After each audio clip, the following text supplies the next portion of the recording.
Welcome students to grow with biology. आज हम recombinant DNA technology के सेकेंड पार्ट में पढ़ेंगे DNA manipulating enzymes. DNA manipulating enzymes की जरूरत क्यों है?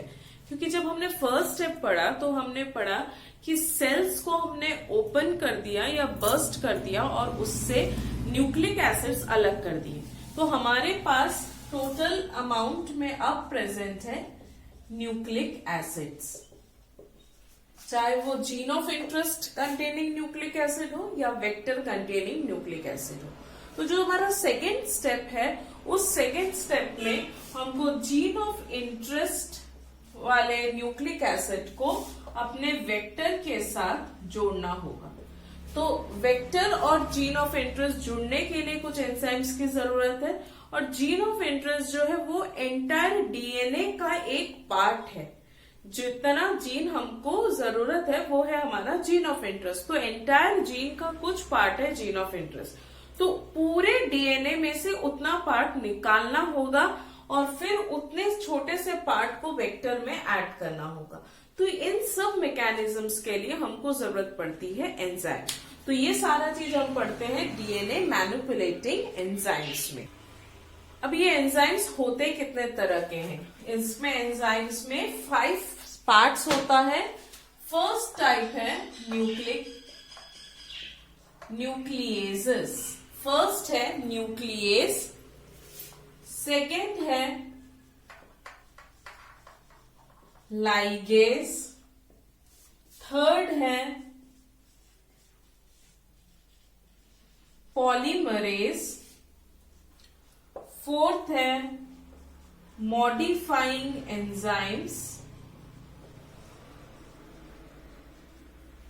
और फिफ्थ है टोपोआइसोमरेज। हम सबसे पहले सारे एंजाइम्स का ओवरऑल रोल देखते हैं। पहला एंजाइम है न्यूक्लिएज। न्यूक्लिएज का काम है न्यूक्लिक एसिड के फॉस्फोडाइस्टर बॉन्ड को तोड़ देना। न्यूक्लिएज फॉस्फोडाइस्टर बॉन्ड को तोड़ देगा। लाइगेज फॉस्फोडाइस्टर बॉन्ड को बनाने में हेल्प करेगा, मतलब ये क्रिएट करेगा फॉस्फोडाइस्टर बॉन्ड और ये ब्रेक करेगा फॉस्फोडाइस्टर बॉन्ड। थर्ड है पॉलीमरेज। पॉलीमरेज एंजाइम भी सिंगल न्यूक्लियोटाइड्स के एडिशन को हेल्प करता है थ्रू पॉलीमराइजेशन रिएक्शन। ये है पॉलीमरेज। मॉडिफाइंग एंजाइम्स वो एंजाइम्स है जो सिंगल या एंड्स ऑफ न्यूक्लियोटाइड, जिसमें एंड में फॉस्फेट ग्रुप होता है और एंड में हाइड्रोक्सिल ग्रुप है, उन एंड्स में किसी भी चेंजेस को, किसी भी ग्रुप को ऑल्टर कर सकता है, वो है मॉडिफाइंग एंजाइम्स। लास्ट है टोपोआइसोमरेज। टोपोआइसोमरेज वो एंजाइम्स है जो फॉस्फोडाइस्टर बॉन्ड को ब्रेक करके स्ट्रैंड को रिलैक्स करता है। तो टोपोआइसोमरेज दो तरह का होता है, 1 और 2। टोपोआइसोमरेज 1 सिंगल स्ट्रैंड को ब्रेक करेगा या सिंगल स्ट्रैंड में फॉस्फोडाइस्टर बॉन्ड को ब्रेक करके स्ट्रैंड अनवाइंड होके रिलैक्स स्टेट में आएगा, और टोपोआइसोमरेज 2 में दोनों स्ट्रैंड्स ब्रेक होंगे, वापस अनवाइंड होके रीजॉइन हो जाएंगे। इसमें डायरेक्ट रीजॉइनिंग भी हो जाती है। तो सबसे पहले हम स्टार्ट करते हैं न्यूक्लिएजेस से। न्यूक्लिएज 2 टाइप का होता है। एक होता है एक्सोन्यूक्लिएज और एक है एंडोन्यूक्लिएज। एक्सोन्यूक्लिएज का मतलब है जो एंड्स पे कट करे, और एंड्स पे मतलब न्यूक्लियोटाइड चेन के एंड से आइदर 3' और 5' एंड से एक न्यूक्लियोटाइड्स को रिमूव करेगा, तो वो होगा एक्सोन्यूक्लिएज। रिमूवल फिर से फॉस्फोडाइस्टर बॉन्ड को तोड़ेगा, इसीलिए रिमूव होगा। दूसरा टाइप है एंडोन्यूक्लिएज, जो कि पूरे पॉलीन्यूक्लियोटाइड चेन में कहीं पे भी बीच में फॉस्फोडाइस्टर बॉन्ड को तोड़ने की कैपेसिटी रखता है, वो है एंडोन्यूक्लिएज। तो न्यूक्लिएजेस में 2 टाइप है, एक्सोन्यूक्लिएज और एंडोन्यूक्लिएज।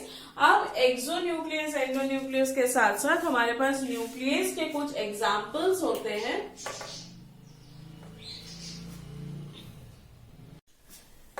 एग्जाम्पल्स में फर्स्ट एग्जाम्पल है mung bean nucleus. Second example है S1 न्यूक्लियस।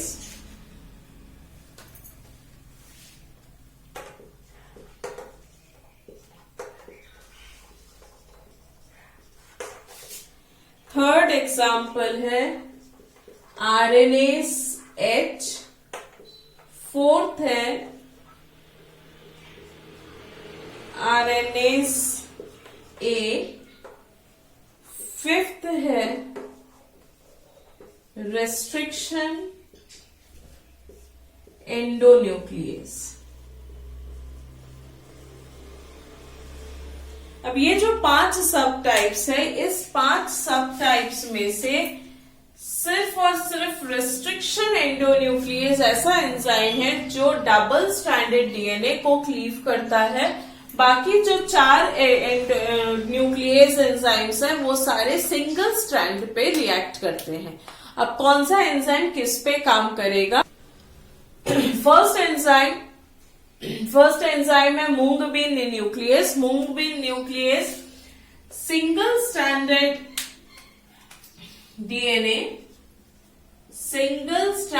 डीएनए और आरएनए पे काम करता है। साथ ही साथ इसकी एक्टिविटी के लिए इसको लगता है zinc ion. Mung bean nuclease as per the name, mung bean, जो मूंग होता है घर में, हमारे सबके घर में होता है हरा मूंग। हरा मूंग जब स्प्राउट होते हैं तो स्प्राउट्स जो निकलते हैं छोटे छोटे व्हाइट कलर के, वहां से इस एंजाइम को आइसोलेट किया जाता है। वहां के सेल्स को क्रश करके ये एंजाइम्स निकलता है और वो enzyme single stranded DNA RNA, single stranded RNA पे रिएक्ट कर सकता है या वहां पे फॉस्फोडाइस्टर बॉन्ड को क्लीव कर सकता है। साथ ही उसकी एक्टिविटी के लिए जरूरत है जिंक आयंस की। सेकेंड जो एंजाइम है S1 nucleus. S1 nucleus single stranded DNA पे रिएक्ट करेगा। एज पर मैंने कहा था कि फिफ्थ जो है रेस्ट्रिक्शन एंजाइम्स, ये डबल स्टैंडर्ड पे काम करता है, बाकी सारा सिंगल स्टैंड पे काम करता है।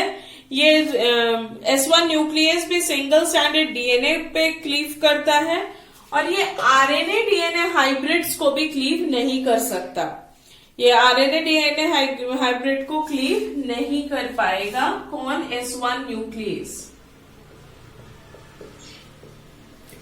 अगर एक स्ट्रैंड डीएनए का है और एक स्ट्रैंड आरएनए का है तो भी S1 न्यूक्लियस उसको डिग्रेड नहीं कर पाएगा। थर्ड एंजाइम है RNase H। RNase H ऐसा एंजाइम है जो आरएनए डीएनए डुप्लेक्स को क्लीव करता है। RNA DNA duplex